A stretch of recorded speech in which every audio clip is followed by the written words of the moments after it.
If you're a subscriber to this channel, you know we cover the ins and outs of writing structure.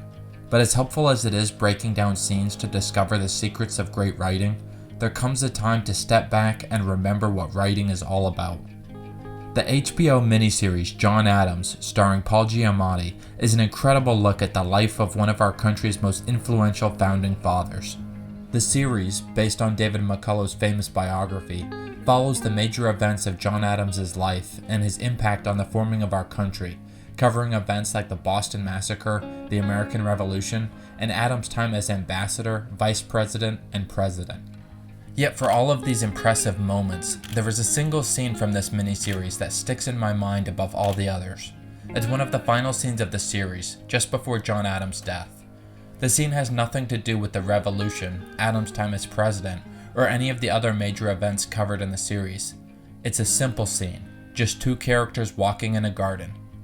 It's a moment that could easily have been cut without leaving a gap in the story, yet it stays with me above all the others for one simple reason. It's beautiful. In this scene, which I've included a link for in the description, an aged Adams walks with his son along a cornfield. Adams knows he's reached the end of his days, but tells his son that though he's prepared to accept his end, he's not grown tired of life. As they walk, Adams says this: I have seen a queen of France with 18 million livres of diamonds on her person. But I declare that all the charms of her face and figure added to all the glitter of her jewels did not impress me as much as that little shrub right there.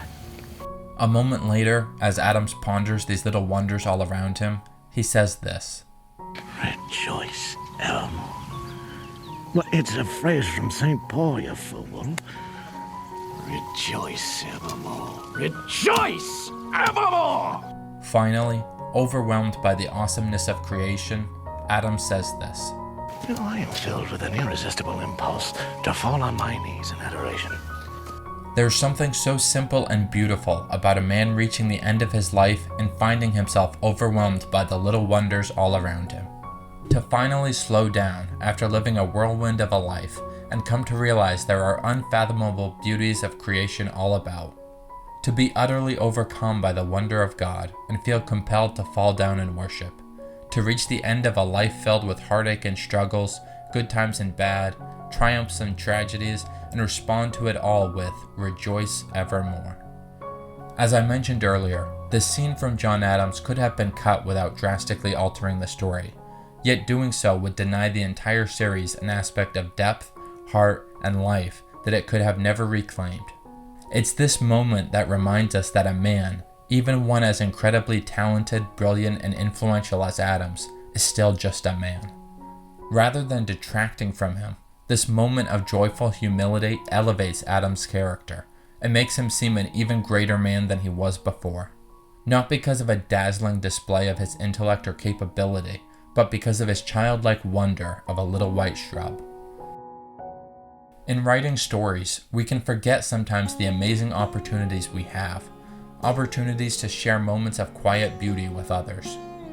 Amidst the struggle to tell something fresh and creative and original, we can never forget how much more important it is to share that which is good and true and beautiful. This scene from John Adams stays with me not because it is artistically dynamic, but because it is good, because it is true and right and utterly wholesome, utterly beautiful. It blesses me. It fills me with joy and hope and encouragement, and I hope this video does the same for you. So until we meet again, God bless you, my friend. I hope you have a truly wonderful day.